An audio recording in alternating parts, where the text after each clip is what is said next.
Senhor presidente, senhores deputados, hoje é um dia muito importante para o Brasil. Seria muito mais cômodo e mais fácil, talvez, para mim, não falar, ficar em silêncio,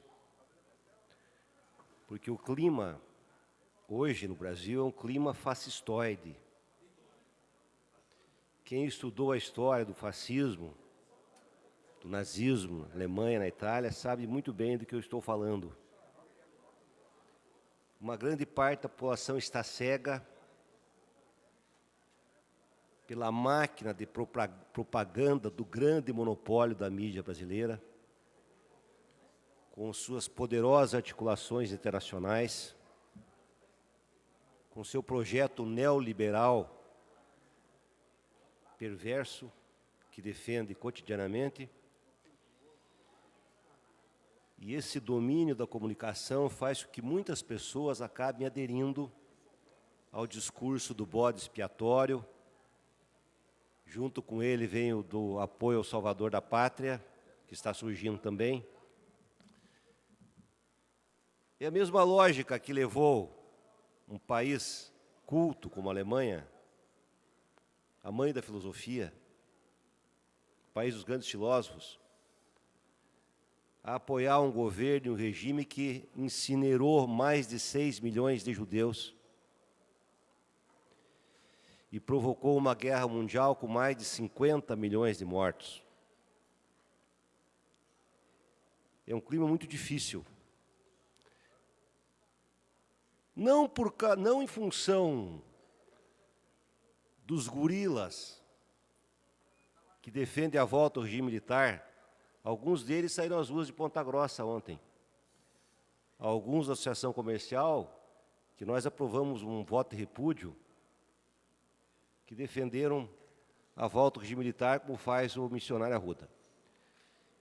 Não pelo discurso do missionário Arruda, que, aliás, me desculpe, senhor Arruda, eu tenho certeza absoluta que se o senhor fosse deputado no período do Lula, seria um dos principais puxa-sacos do governo. Isso é o que o senhor seria.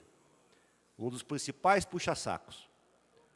Porque eu conheço muitos que, quando Lula era presidente, estavam lá todo dia, bajulando o governo para tirar talvez algumas vantagens, e agora são os primeiros que vão para as ruas atacar e pedir a volta ao regime militar. Porque se o missionário Arruda fosse o defensor da moral que ele pregou contra o PT, ele tinha assinado a CPI do governo Beto Richa, que não assinou, teve medo, não teve coragem de assinar. E já falei que os ataques que ele fez a uma mulher, a senadora Gleice, volta a atacar, não sei por que motivo, é típico dos covardes. E a população entendeu muito bem isso.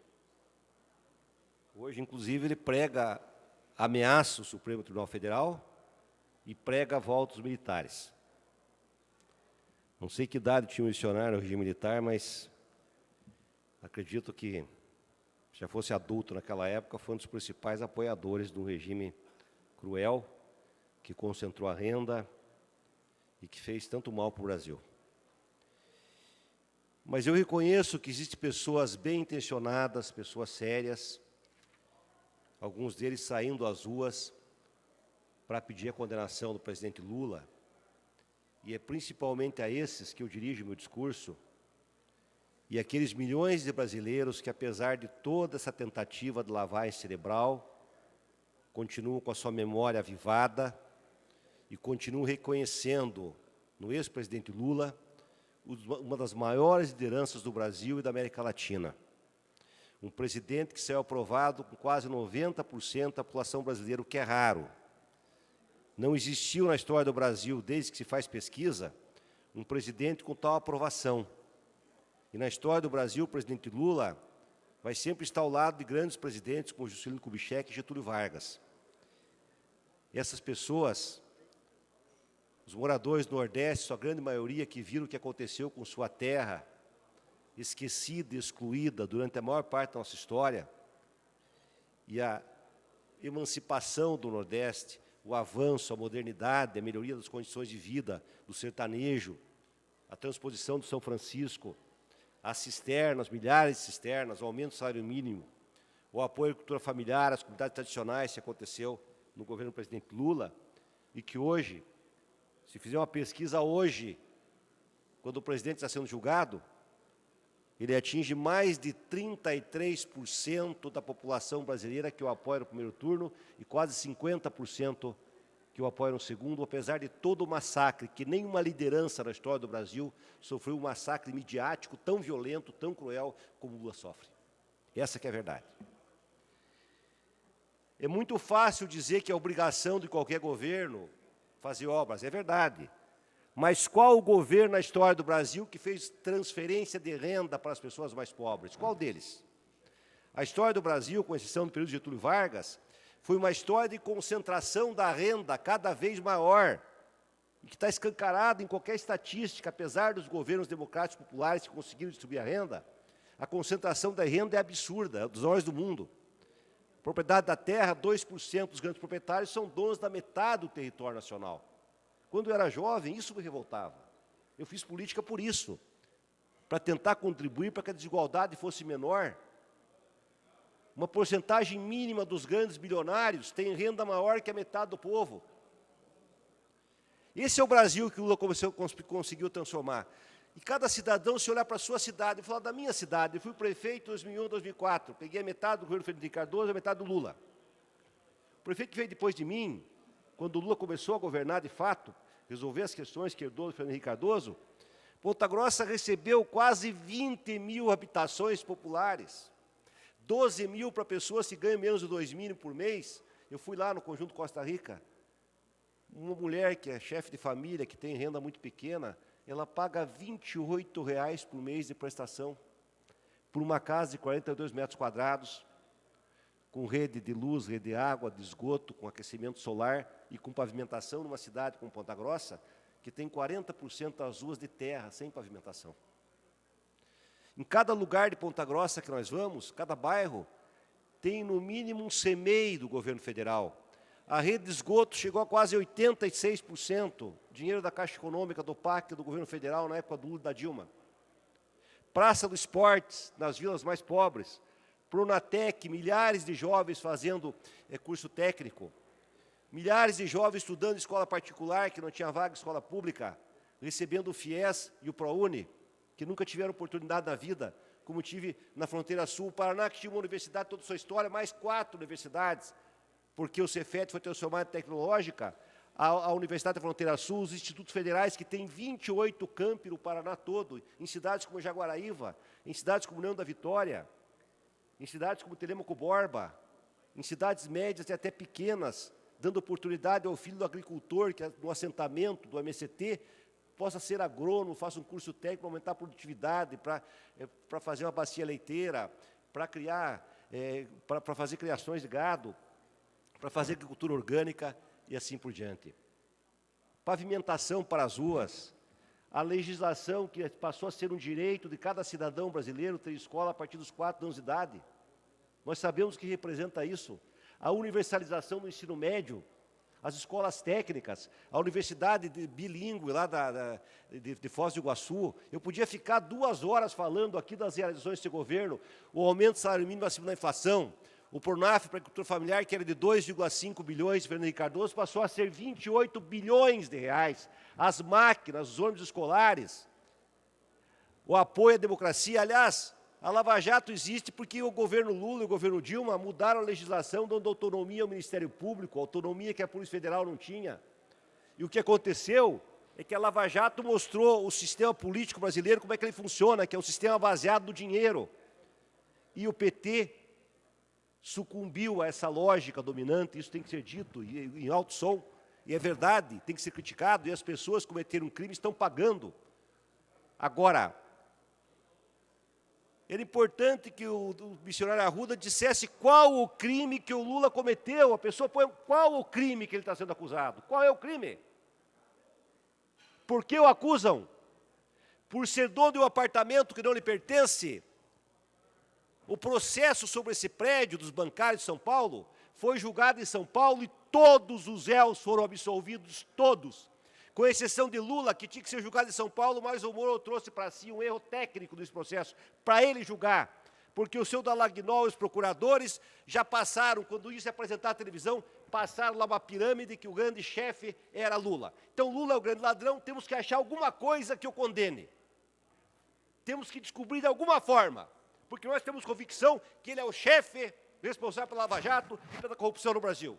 Vamos personalizar no homem a corrupção de um sistema podre. Está aí o governador do Rio de Janeiro, com os diamantes que comprou para sua esposa, com os milhões e milhões e milhões de reais para ele e para sua família e para seus amigos. Então temos que achar um crime para o Lula. Qual o crime? Um apartamento que não lhe pertence, e ele tinha dinheiro das palestras que deu e do que ganhou para comprar vários apartamentos daquele.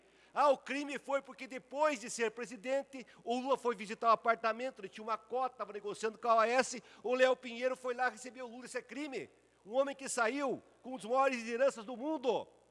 Então o dono de uma empresa não pode ir lá, numa ato de gentileza, receber o presidente para ver uma transformação, uma reforma no apartamento? Quando aconteceu o problema, ele devolveu, não quis o apartamento, e eles decidiram, não, ele ia ganhar o apartamento. Da mesma forma que eles podiam dizer, ele ia comprar o apartamento, sem nenhuma prova. Eles disseram, não, ele ia ganhar.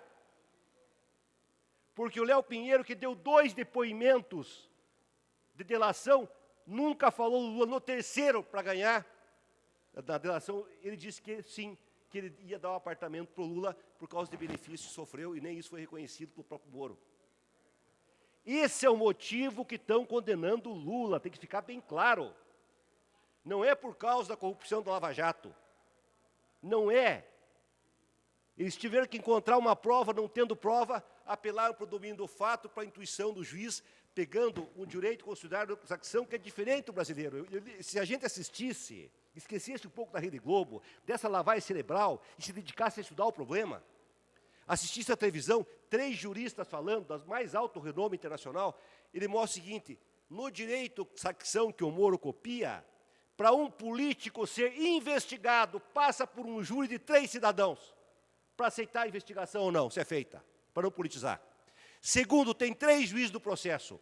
Um que comanda o processo, faz as investigações com o promotor, o outro que organiza o processo e outro que recebe o processo pronto para julgar, e julgar com isenção, com imparcialidade, como deve ser o papel do juiz. Por isso, Lula está sendo condenado não por falta de provas, por um crime que não existe. Não existe. Daqui a alguns anos, quando passar tudo isso, nos anais da história do Brasil, vai parecer mais uma das coisas ridículas da nossa história. Um presidente da dimensão e da liderança do Lula ser condenado por um apartamento que não lhe pertence, que ele tinha dinheiro legítimo e legal para comprar se quisesse, que ele não comprou, abandonou o negócio e foi preso porque tinha que se encontrar um bode expiatório para justificar a sanha dos algozes e a sanha de setores da população anestesiados pela miséria que hoje existe no Brasil, pelo sofrimento, pela violência cada vez mais cruel, nas favelas, nas grandes cidades e até nas pequenas cidades. Tem que se achar um bode expiatório para criminalizar, uma geni para jogar pedra e para ficar, talvez, com a alma lavada. E achar que ter uma esperança a partir do momento que o bode expiatório foi dizimado, destruído, pode haver o renascimento da fertilidade, do sangue jorrado da terra, que é um ciclo que acontece em muitos países do mundo, está acontecendo, infelizmente, no Brasil. Mas vamos discutir também a situação institucional que o missionário Arruda falou, da ameaça do ministro do Exército, do general. Rasga a Constituição o Supremo a entender que alguém condenado em segunda instância deve ser preso. Isso é inconstitucional. Quem tiver a oportunidade de ler centenas de artigos, eu vou citar só um caso aqui do artigo de Augusto Arruda Botelho, de hoje da Folha de São Paulo, Constituição para Todos. Ele diz o seguinte no final: devemos respeitar a Constituição e prender definitivamente alguém somente, tão somente, após esgotados todos os recursos previstos em lei. E para aqueles que, por casuísmo de um ou de muitos, entendam não ser essa a vontade popular, o caminho é conhecido. Convoque nova Assembleia Nacional Constituinte e mude a Constituição brasileira, que garante que uma pessoa só pode ser presa depois de julgar em terceira instância, o que não impede a prisão preventiva e provisória de qualquer bandido. Isso continua existindo. E se nós lermos um texto chamado Discurso do Medo, de Kennedy Alencar, na Folha de São Paulo,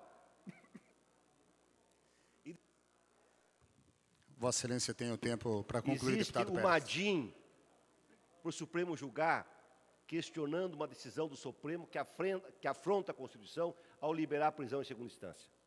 O Supremo, isto sim, devia primeiro julgar essa DIN, devia ter julgado. Mas como é o mesmo colegiado que decidiu pela prisão em segunda instância, o mesmo colegiado pode, no habeas corpus Lula, fazer decisão contrária a uma decisão anterior, porque é o mesmo poder originário, são as mesmas pessoas que estão julgando. Aliás, o ministro Gilmar Mendes já mudou de posição, publicou sua posição. Ele havia votado a favor da possibilidade de prisão em segunda instância e voltou atrás. Se os outros ministros votaram anteriormente, vai ter uma vitória no Supremo, reconhecendo que foi inconstitucional a decisão do Supremo. E, para concluir, eu gostaria de mostrar claramente para as pessoas que estão sendo manipuladas pelo discurso do medo. O Dallagnol, procurador, diz que bandidos serão soltos hoje, se Lula não for preso. Para concluir. Para concluir, deputado. A lei brasileira permite a prisão cautelar de presos perigosos ao convívio em sociedade. Os fundamentos são parecidos com os da prisão preventiva. Um acusado que ameaça o processo penal, que ofereça perigo físico à sociedade ou que ameace fugir, pode sim ser preso já respondendo o processo em primeira instância. Aliás, pode ser preso desde o inquérito policial, sem denúncia feita e sem denúncia aceita. Se favorável a Lula, a decisão do STF não vai piorar. Então, com esse argumento, eu ainda tenho expectativa e esperança que o Supremo Tribunal Federal dê habeas corpus a Lula e que ele seja inocentado da terceira instância por um crime que não existe, por isso não pode ter cometido. Obrigado, senhor presidente e senhores deputados.